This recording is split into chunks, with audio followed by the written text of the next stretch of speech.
I tell you what, a bloke who has led the charge is Chris Scott. He is the coach of the Geelong Football Club. I was lucky enough to have Joel Selwood on my radio show this morning, and he said that the tone that has been set by Chris Scott, who was an early adopter to the problem of the coronavirus, but also what needs to go into the community, has set the tone for the Geelong Football Club and the way that their player group is sticking together, having lunchtime quizzes that are being hosted by Jack Hawkins, a book club with different players and all sorts of different things going on, keeping the club going, and it's been because of the exemplary leadership of Chris Scott, the coach of the Geelong Football Club, who was our special guest, who gave back his entire wage for the 2020 season. Chris, welcome to Footy Classified. Thanks, Ed. I hope this segment's a bit calmer. Well, it depends what you say, I suppose. Caro and Lloydie and Ross, I'm going to let you guys go for it. I've had enough say to the night. You can go and have a question, unless there's something I want to add. Well, I'm sure there will be, but I'll kick it off, Chris. So I know you're probably embarrassed about the reports about your wage. I think, was Eddie exaggerating? You haven't given up the rest of the season, only for the next 2 months. Is that correct? Well, I think the reality is I don't know exactly where it's going to end up. You're right, I'm embarrassed about it, but not so much for me, more on behalf of Can you hear me, mate? all the other people at our football club who are still working really hard without the prospect of being paid. So the embarrassment comes from being singled out in that respect. But, I mean, again, the reality is that, I'm not sure how football is going to look at the end of all this, but I'm hopeful that I'll have a part to play in it. And I guess I've always believed that if you do what you think's right in the moment and have faith that everything will work itself out in the end. Chris, you want a lot of respect for it, because I think that, as you're saying, there's a lot of other people in the football department that may be able to stay because of your act. I want to ask you that. Will you have all your assistant coaches back with you on return of football, or that's still up in the air? Oh, we just don't know, Lloydie. It's a really difficult situation to forecast, and I think there is some danger in trying to forecast too much. I mean, obviously, our board at the moment, our football department, particularly, Simon Lloyd and I are working really hard trying to work out how we can try to prepare for some of the possibilities. But it's really hard because we're dealing with humans, and the last thing we want to do is jump the gun and make decisions that are really difficult to unwind if things turn out a little bit differently. So there's no doubt, there's not a coach out there, including the head coaches, that don't consider this to be an existential threat. And so you try to give as much comfort as possible, but not without, you can't ignore the reality, I think, is the point. Hey, Chris, building player relationships, I think, is one of the main keys to a successful coach. What do your days look like, and how can you make a player better in this situation? It's a challenging time, Lloyd. I think it's going to evolve quite quickly. Yeah. So the connection there is really important with the players. But I think just as important as that connection and the assistance that we can give them is making sure that they don't feel like they're being watched all the time. I think the reality is at the moment there's going to be no footy played until probably June at the earliest, and it could be longer than that.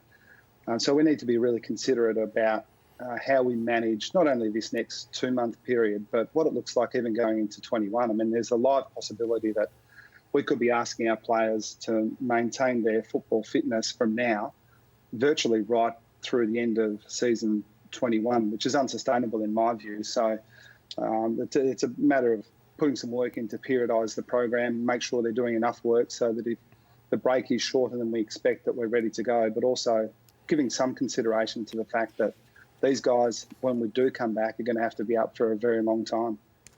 Chris, Ross Lyon here. I just want to take you back to your 100% pay cut. And you wear the identity of the senior coach, and it's incredible leadership and very sacrificial, but I'm really interested in the human side, because first and foremost, you're a husband and you're a father and you're a breadwinner. What sort of conversation do you take home and sit down with Sarah? How did you do that? And what was the emotion that was running then? It was difficult. She didn't expect it. And I certainly didn't expect it to be made public before I had the chance to sit down and talk through it with her.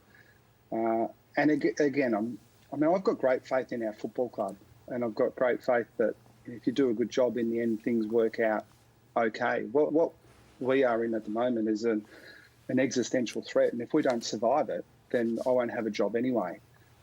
So my attitude, and the attitude that I've sensed from all our people really, is that we just need to do whatever we can in the moment to get through, and back that things will work out as well as they possibly can. So I think Sarah has that confidence as well, but I'm assuming it's wavered at times.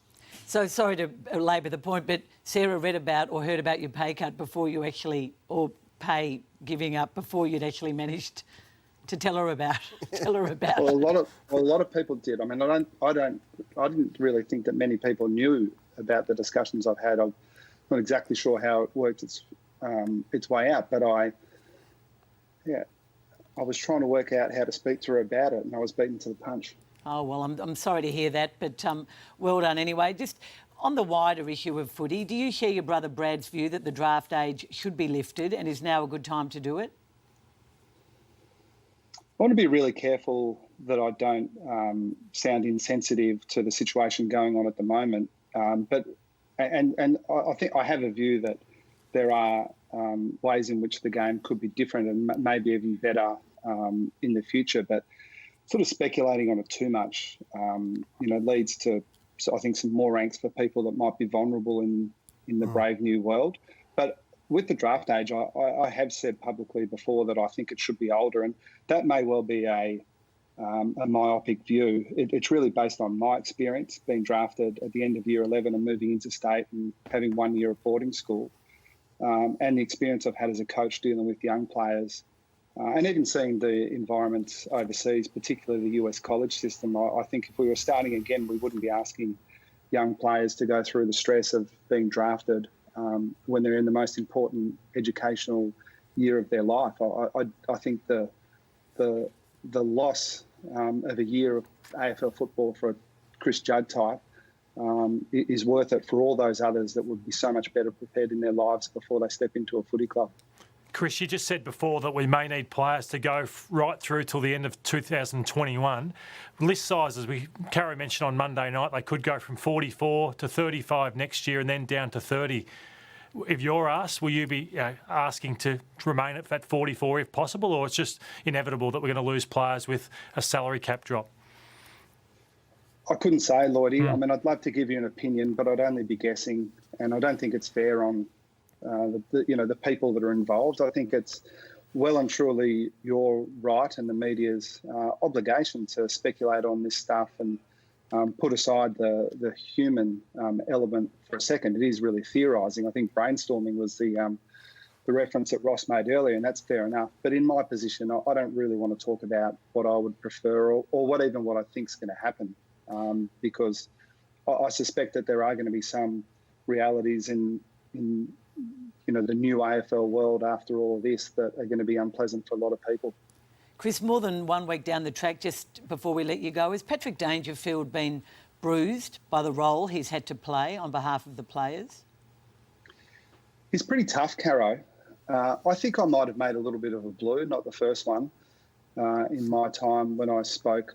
I don't think I spoke on behalf of Patrick, but I did allude to the fact that some of the representations he was making publicly didn't match up with some of the impressions that he was giving me privately. And I'd really admire the role that he's taken on and the way he accepts the responsibility of leadership.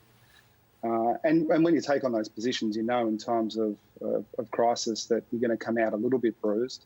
But I've just got so much admiration for his attitude, which I think reflected Geelong's attitude, which is how can we help this situation, as opposed to trying to carve off a little bit for yourself, which I think is the way that the players were portrayed in some segments, at least the ones that I saw.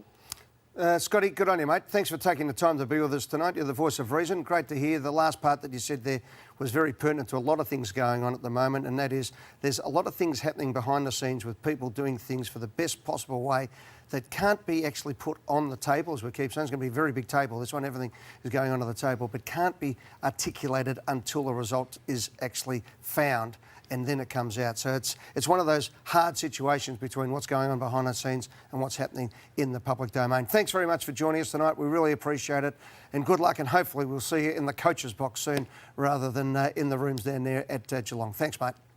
Can't wait. Good Thanks, on you. guys. Appreciate it. Chris Scott, the coach of the Geelong Football Club.